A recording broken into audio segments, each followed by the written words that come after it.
मेरे फैमिली में हम 4 लोग रहते थे। मम्मी, पापा, मेरी छोटी बहन और मैं। काफ़ी दिनों से पापा की तबीयत ख़राब थी। एक रात अचानक से पापा की तबीयत बहुत ज़्यादा ख़राब हो गई और वो चल बसे। मैं बचपन से ही पापा के उतने क्लोज़ नहीं थी, इसलिए उनके जाने का मुझे ज़्यादा गम नहीं था। फिर भी फैमिली के बीच में मैं उदास होने का नाटक कर रही थी। उनके फ्यूनरल में बहुत लोग आए थे और सब लोग मेरे फैमिली को दिलासा दे रहे थे। तभी एक लड़का मेरे पास आया और मुझे दिलासा देने लगा। वो दिखने में काफ़ी सुंदर था। उसके जैसी नीली आंखें और पर्सनैलिटी शायद ही मैंने किसी लड़के में देखी हो। हम दोनों ने बहुत देर तक बात की और कब शाम हो गई पता ही नहीं चला। फिर वो अपने घर चला गया और मैं अपने घर आने के बाद मैं उसी के बारे में सोच रही थी। मैं बस उससे मिलना चाहती थी। मैंने सोशल नेटवर्किंग पे उसे सर्च किया लेकिन वो मुझे नहीं मिला। मैं सोच ही रही थी कि अब मैं उसे कैसे मिलूंगी। तभी मुझे एक आइडिया आया।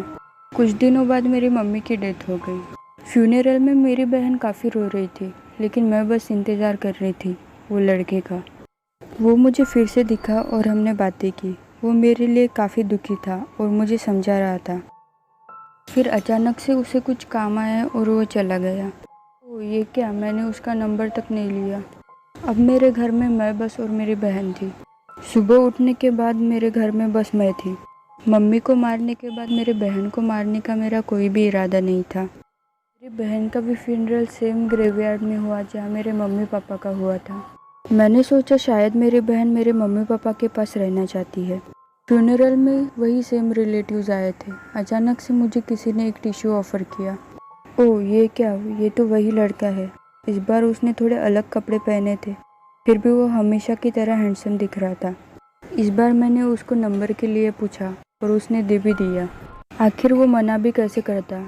इतने कम समय में मैंने अपनी फैमिली को खो दिया है।